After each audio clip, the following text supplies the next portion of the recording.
Welcome to the Title II Part A District Coordinators Program Overview for the 2025-26 school year. Presentation's agenda will be divided into 4 parts. First, we will be looking at the intent of Title II Part A funding, then the allowable expenditures specific to Title IIA. Next, we'll discuss some things to keep in mind while developing your district plan. And finally, we will look over the GMAP application. A very simple way to summarize Title II Part A intent is to say that it is meant to support and strengthen student achievement through educator improvement. Title II Part A funds are supplemental, so always keep in mind that these funds are intended to be used in addition to what your district already is doing to improve educator effectiveness. Looking more specifically at the meaning of supplement in Section 2123B of ESSA, it's defined as funds that are received under the subpart shall be used to supplement and not supplant non-federal funds that would otherwise be used for activities authorized under this subpart.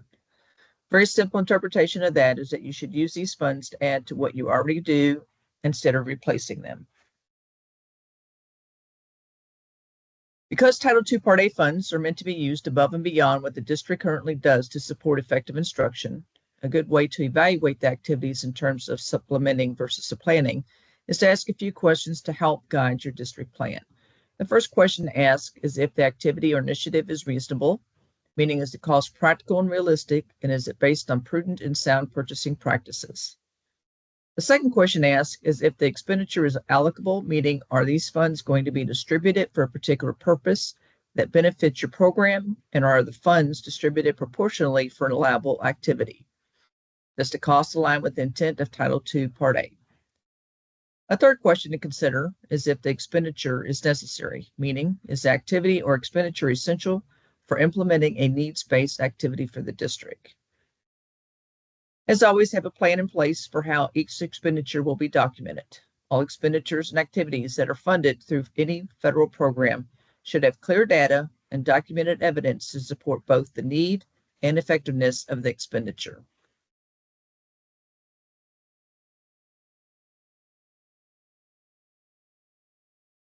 Expenditures under Title II Part A, the majority of the expenditures typically fall into one of these 5 categories: professional learning, recruitment, retention, career pathways, and equitable distribution of effective educators. Reminder, funds may never be reserved in any category as rainy day funds to use later as needed. All funds must be budgeted for clear, defined purposes that KDE approves. Now we will look at each one briefly and provide some basic guidelines regarding allowability. The professional development statutory definition provides 18 potential activities that could meet the professional definition standard in Section 8101. Professional learning experiences funded with Title II Part A funds should meet all 6 criteria. Notice these criteria start with being needs-based. This is a cornerstone of all federal programs and really what drives the whole process of working to meet identified needs in the district. Also notice that the professional learning needs are to be evidence-based, which is another big part of federal funding requirements. All Title II Part A expenditures start with a need, but those needs should be met with evidence-based actions or activities. This slide expands on the requirements of evidence-based professional development through Section 2103B3E and the usage of Title IIA funds. This slide provides further explanation that's given in actually Section 8101.21, which gives definitions of the different levels of evidence.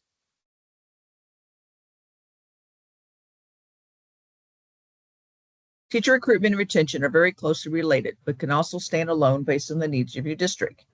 If your needs assessment indicates a need for teacher recruitment or retention, first think about what the district already does, and then consider how your district can add to those efforts using these federal funds.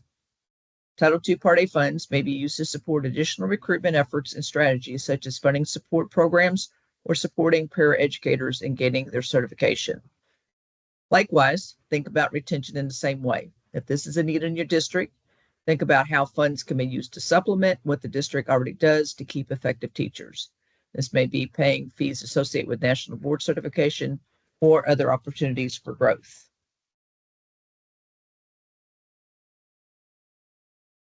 For new teacher mentoring, per House Bill 48, Section 8.2, it states that all school districts are encouraged to provide an induction program for teachers in their first year of teaching. This must be aligned with the standards and guidance for school districts developed by EPSB, which are no longer required to do so. Pursuant to Section 2301 of the Every Student Succeeds Act, Title II Part A funds shall be used to supplement and not supplant non-federal funds that would otherwise be used for activities authorized under Title II Part A. Due to the passage of House Bill 48, which amends language provided in KRS 161.031 to no longer require districts to implement an induction program, school districts may access Title II Part A funds for these purposes without supplanting. This is the ESSA definition of class size reduction for Title II Part A.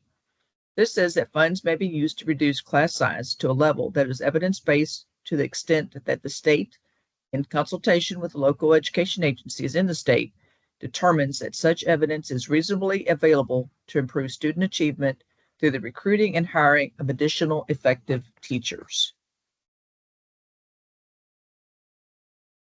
With that being said, Title II Part A funding may be used to reduce class sizes by creating additional classes in a particular grade or subject area. But please remember that these funds are supplemental and should be used based on the needs and evidence. So funds cannot be used to fill a position because of cuts and teacher allocations. Also remember to check the regulatory class size capacity for the grade level you are considering supplementing. This is found in GMAP. Evidence should document that the change in student-teacher ratio will impact student achievement, resulting in a meaningful reduction for all students in the class on a regular basis. Class size reduction staff also needs to be deemed effective by the district and be certified in the area and grade level to which they are assigned. This would not be an appropriate position for new or non-certified staff. Again, CSR must be supported by evidence and research.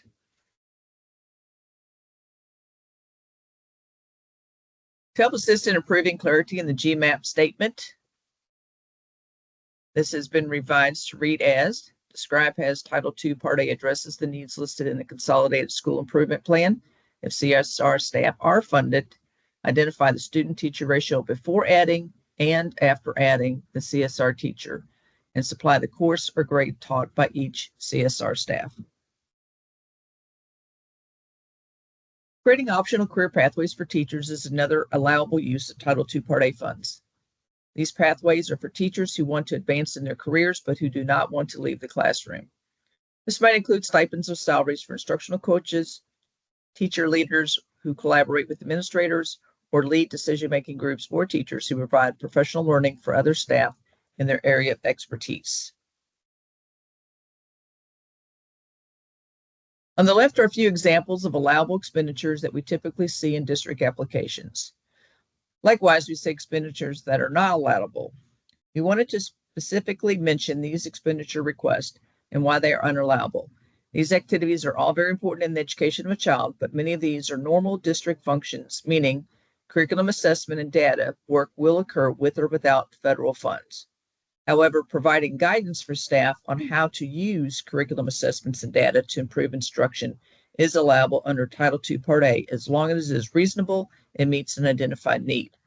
This would typically be provided for new teachers or teachers who are new to the district. Other unallowable expenditures worth mentioning relates to materials. Title II Part A funds cannot be used for student materials or for class or staff sets of materials, but they can be used for materials that are essential to or connected with professional learning that staff members may participate in. If a teacher joins an instructional cadre, for example, and needs a book or manipulative as part of that cadre, that is an allowable expense as long as the participation is a documented need. But let's say that the teacher gains a lot of valuable instructional knowledge through the cadre and would like for students to have the same materials. That would not be an allowable expense for Title II Part A because those are for students. We now want to take a look at some things to think about when preparing and working on your Title IIA plan. These are all processes to keep in mind throughout the year.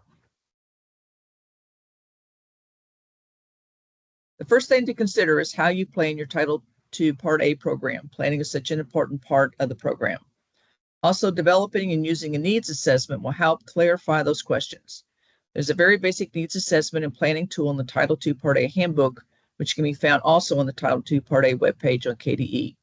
But anything your district uses to determine the needs of students and staff will work in terms of those requirements. Your district may look at multiple pieces of data. In essence, whatever data is going to help determine and then prioritize the needs of the district. The next step is to use the needs assessment findings to help develop a plan.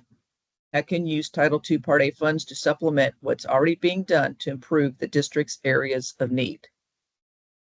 Then the final consideration is who will make these decisions.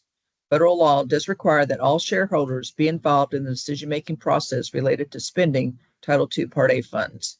It is important to bring all these groups to the table in the process.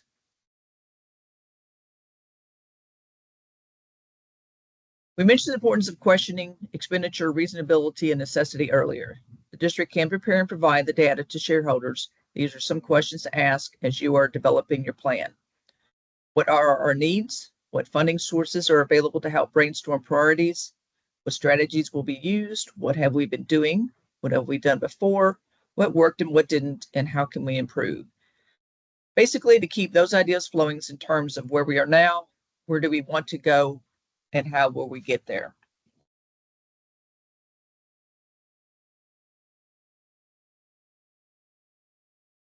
A simple way to organize and document your district's Title II Part A plan is to possibly develop a template that aligns with district and school improvement plans, which includes listing the identified needs based on the district needs assessment, the strategy or strategies that will be used to address the need, the funding source or sources that will be used to pay for the strategy, and finally, the procedures that will be utilized to monitor and evaluate the effectiveness of the strategies. When developing your district Title II Part A plan, also keep in mind the RAND requirements that were previously mentioned. Are the strategies reasonable and necessary? Is the cost allocable? How will everything be documented? And does the plan intentionally address the identified needs of the district? As it does require that all shareholders be involved in the planning, implementation, and evaluation of federal programs, consultation with shareholders can occur in many different ways, including surveys, emails, face-to-face, or virtual meetings, and can be documented through sign-in sheets, attendance records, and with hard copies of emails and/or text messages. Federal law also requires that equitable services be provided to all participating non-public schools within district boundaries. Non-public schools do not receive Title II Part A funding, but they can receive services and materials if they choose to participate. The public school maintains fiscal control, so no reimbursements go to the private schools, only services. So if non-public school staff participate in professional learning experiences or attend conferences, the fees must be paid by the public school district. If materials are purchased, they remain the property of the public district and should be labeled appropriately. All services to non-public schools should be supplemental and neutral. Please be sure that consultation with non-public schools is ongoing through the school year and that all consultation is documented. Remember to complete, sign, and date NPS participation packets and upload in GMAP. Every expenditure using Title II Part A or other federal funds should be both needs and evidence-based. Best way to show that is through thorough documentation. This is not only a requirement, but also a great way to showcase your efforts and your program. Be intentional about dating and labeling documents and about keeping data that provides evidence of effectiveness. Policies, processes, and procedures also are a good way to organize and keep documentation. Why are these important? An obvious reason is to meet the requirements of ESSA and the Uniform Grant Guidance. But in addition to meeting these requirements, maintaining documents is a best practice that can benefit the district in a number of ways. For example, documenting how you do things provides a system of internal controls and establishes a level of transparency around your program. Also, detailed processes and procedures are invaluable to staff who are new to the program. These documents can also provide great evidence of a well-run program.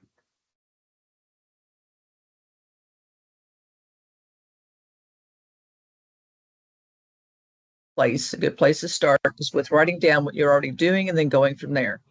Some questions to ask yourself: are the processes and procedures documented that are currently used in your district? Are they current and up to date? Do other staff members know where to locate those documents? And is there a consistent and effective implementation and evaluation plan in place? Be sure to include fiscal management of your program within your processes and procedures, particularly regarding time and effort. Again, be sure internal processes are in place, and such as a periodic review of your munis or ERP. The district should maintain documentation for any employees paid partially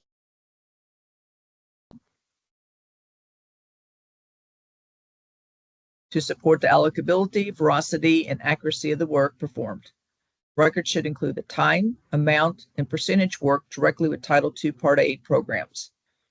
It should also align with the approved GMAP budget and also be signed and dated by both the employee and his or her immediate supervisor.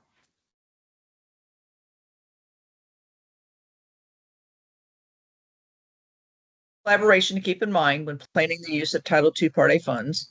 First is collaboration among shareholders. It is very important to involve everyone in the education of a child in the decision-making process. Remember to include parents and community partners when planning district initiatives. Your district may have a university or public library near that may have a strong program for children. These are valuable collaborators who can provide new insights or suggestions. Second is the collaboration at the district level, occurring between the Title II Part A coordinator and the district finance officer.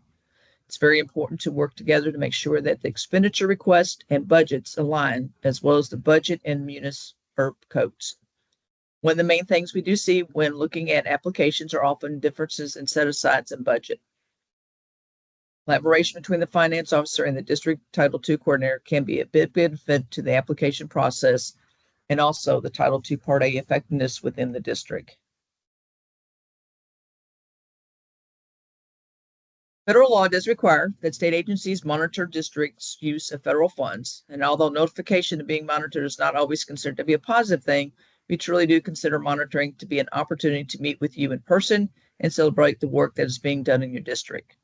We encourage you to use the self-assessment tool to regularly evaluate your Title II Part A program. This can be found in the Title II-A handbook and also on the webpage. The self-assessment tool could also be a great tool to use when developing written procedures for your program.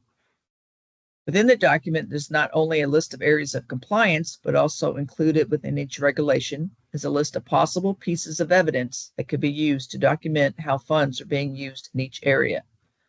Consolidated monitoring typically occurs between January and April of each year, as does monitoring occurs in the fall.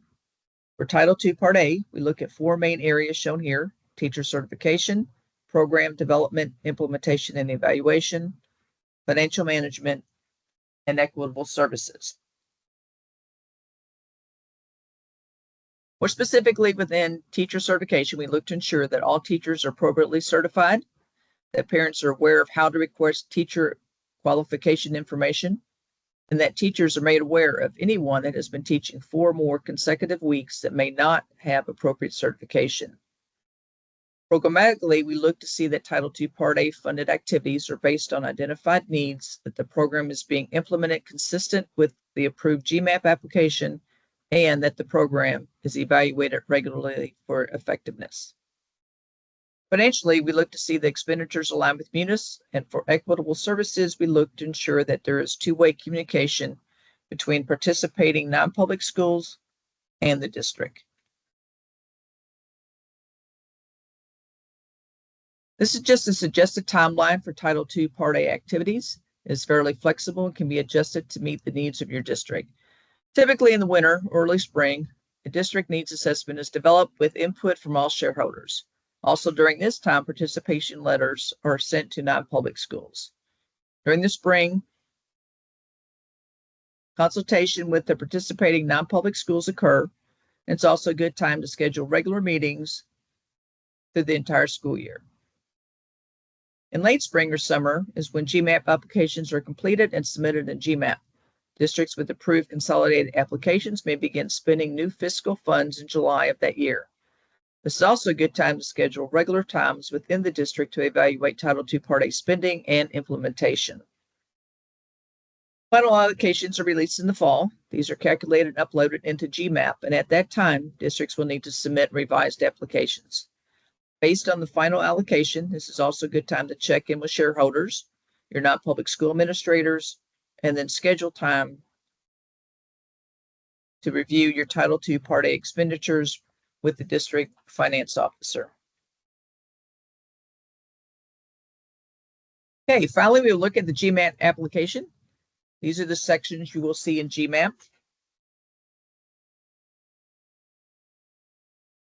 There are four main parts in Title II Part 8 GMAP application, and the first is the support for effective instruction page. This is where you will provide information about how Title II Part 8 funds will be used to meet the identified needs of the district.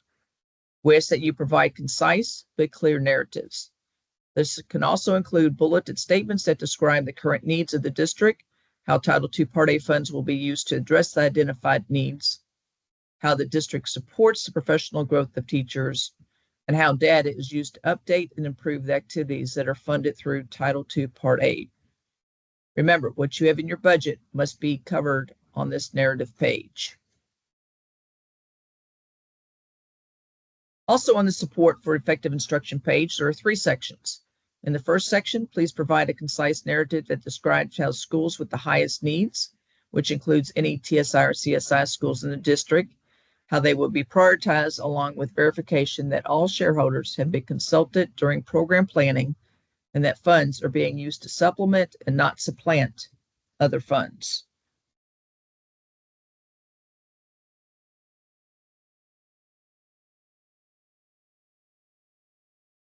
The personnel details page of the GMAP application is the next step, and this is where you provide information regarding staff certification and salaries. The first section will indicate whether all district staff is appropriately certified. This information can be found in your district lead report or by contacting the Educational Professional Standards Board. If your district has any staff without appropriate certification, please include a brief description of how these staff members will be supported and upload that documentation into the district document library.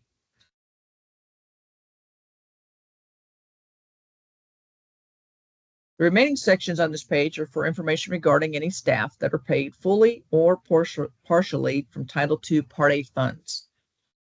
If you do not have any staff being paid with these funds, please check the box that verifies this and you will be directed to the next page. If you do have staff being paid from these funds, please complete the pages accordingly. Any staff that serves the whole district should be reflected here and should include the head count and corresponding full-time equivalency, or FTE. This is typically used for instructional coach salaries who serve the entire district. This is also a good place to think about the RAND requirements mentioned earlier. Salaries should be reasonable, allocable, necessary, and documented, particularly if they are used for program coordinators.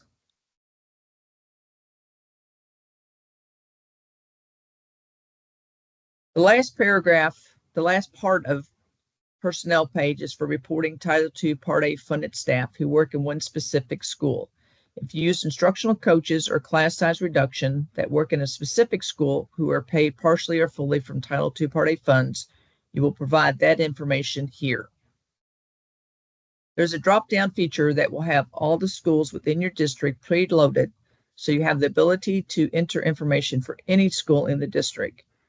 If utilizing funds for class size reduction teachers, be sure to include a concise description of the evidence being used to verify that the use of class size reduction staff is effective and that the student to teacher ratio has been significantly changed. Please note the checkbox below. If the district has used Title II Part A funds for class size reduction in the previous year, then you're asked to upload documentation to district document library that shows how the use of funds has been effective in supporting student achievement.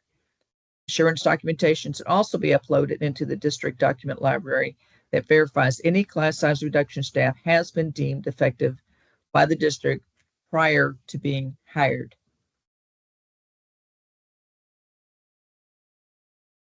The third section of the application is for equitable services.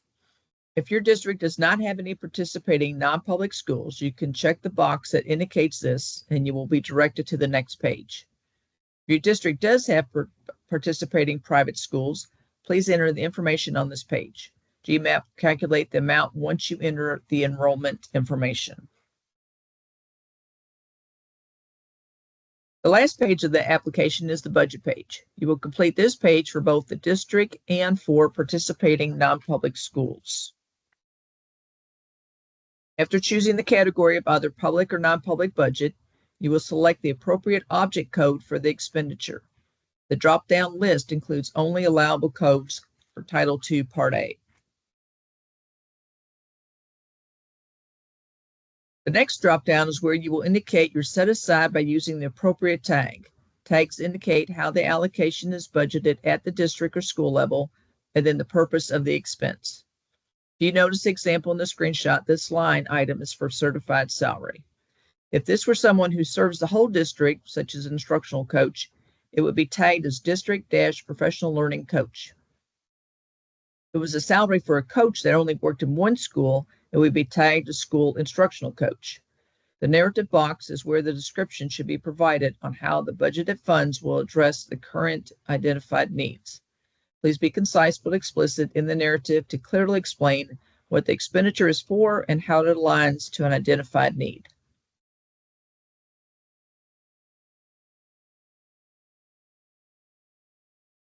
This is an example of two narratives. Please look over these and think about which one clearly explains the expenditure. The narrative on the left provides information for multiple activities, fees for conference attended, not limited to early literacy, social studies, science, standards implementation, mathematics, and so forth. There's a lot of information here, but it is not clear and it's not concise. The description on the right, however, does provide information for a particular conference and information regarding how many staff will be attended.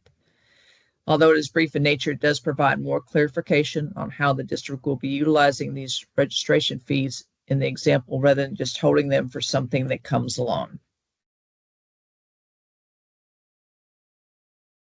We encourage you to utilize the help pages in GMAP. We have tried to be explicit with these and also make sure that these are directly connected to the ESSA law. There's a help page for each section in GMAP for all programs, not just Title II, Part A.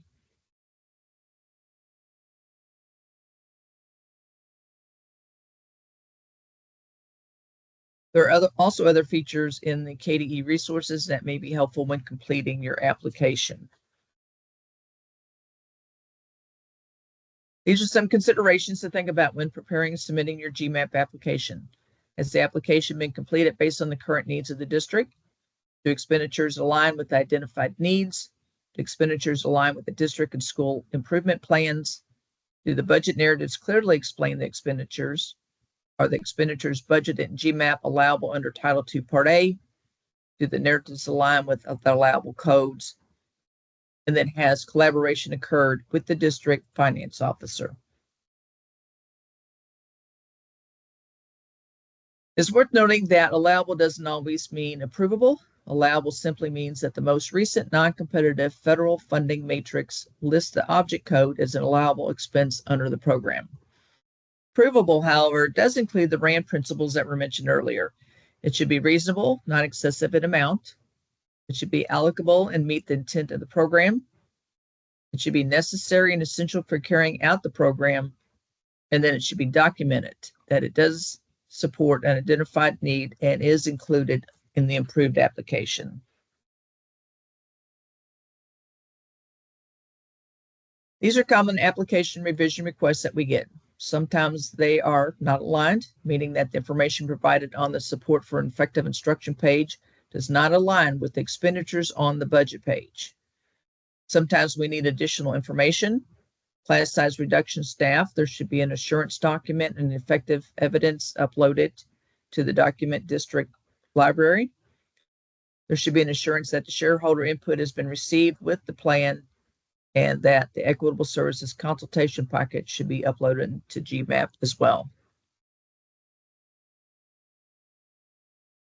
There's some recommendations for alignment with your GMAP application.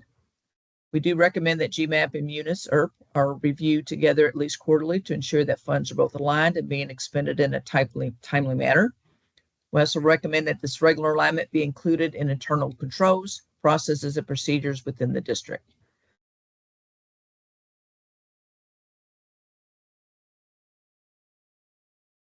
Okay, some final thoughts of Title IIA funds. Be sure they're used to help teachers and school leaders be more instructionally and professionally effective.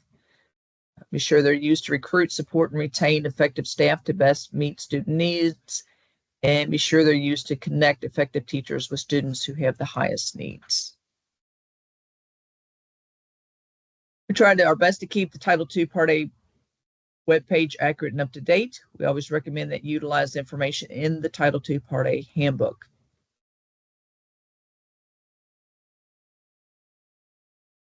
Here's the contact information for the Title II Part A team.